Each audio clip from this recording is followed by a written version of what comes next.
Don Nacho Torres, with the help of Zorro, fled Southern California to journey to Monterrey, there to present his case to the governor. When Don Nacho escaped from his grasp, Capitan Monastario imprisoned Senora Torres and her beautiful daughter Elena. The reason was simple.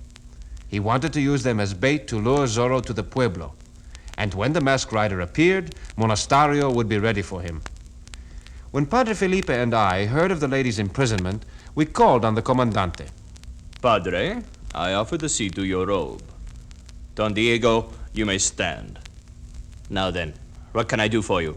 Comandante, we have come about Senora Torres and Senorita Elena. I will not discuss the prisoners. That is not an ecclesiastical matter. The church is always concerned with her children, Comandante, not with legal distinctions. I am holding them because they helped Don Nacho Torres to escape.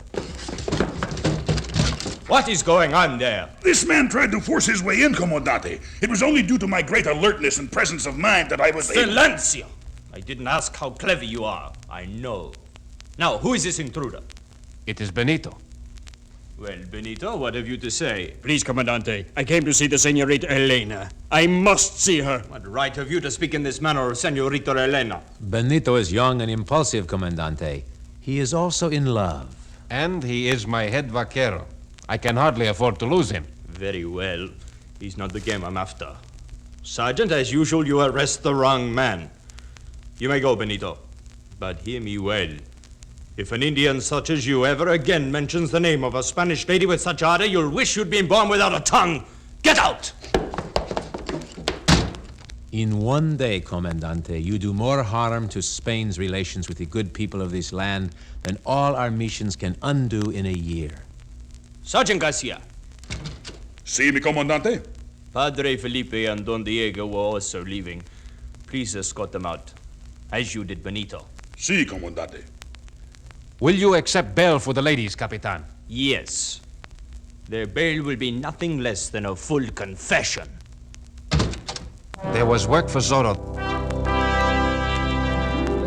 that night, and I instructed my trusted servant Bernardo to saddle my horse and have him hidden near the church.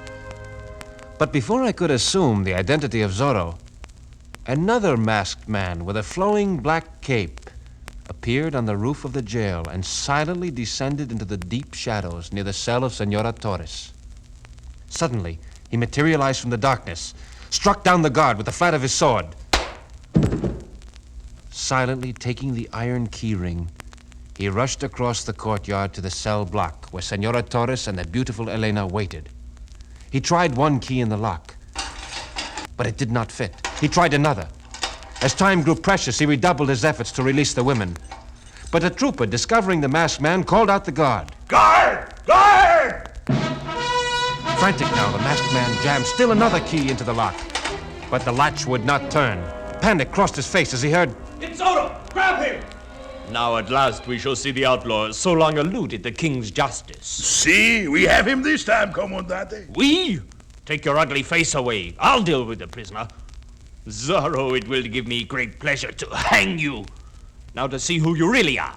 Off with the mask. I would never have suspected Benito. The lovesick Indian Zorro? Of course not. Yet I want him to stay away. Garcia, prepare a gallows for the summary execution of this prisoner. Now clear out, everybody. The gallows was prepared. There was no wooden frame. Instead, Sergeant Garcia stretched a rope over the entrance to the cuartel, then backed up an ox cart on which the condemned prisoner would stand. The only person allowed to see Benito was a priest, covered from head to toe in plain monastic robes. Bring the prisoner out. I'm with it, Sergeant. Indian, I hope you have already spoken with the priest, because you will have no other opportunity. May I die without chains. I suppose so. Sergeant Garcia, remove his chains. Now you finish, Padre. Good. Start the wagon. Just a moment, Comandante. He's not a priest. No, it is Zorro. After him. Catch the prisoner! No, not the prisoner, stupid. I want Zorro. Capture him. But he is going up the ladder on the new church. Then follow him. Me? But, Comandante, the ladder does not look too strong. Ooh, stupid fat ox. I should have known you would fall. Very well, I shall capture Zorro. Sergeant, surround the building. All by myself? Gonzales, Ortega, around him back. See, he climbs higher on the scaffolding. I'll have the pleasure of forcing him from the topmost rung. Well, Monastario, you come to fight your own battles. Zorro laughs now, but not for long. Is your blade as sharp as your tongue, Capitan? We shall see. I'll show you who is master.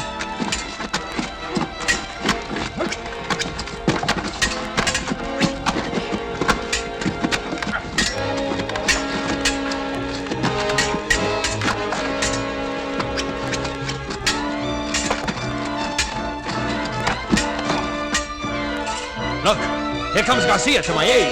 Lancers, up this ladder! We'll surround Zorro from all sides! Capitan, you condemn innocent men. You imprison helpless women.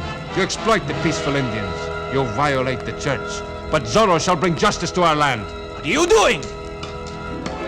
Quickly, with my sword, I cut the thongs that held the scaffolding.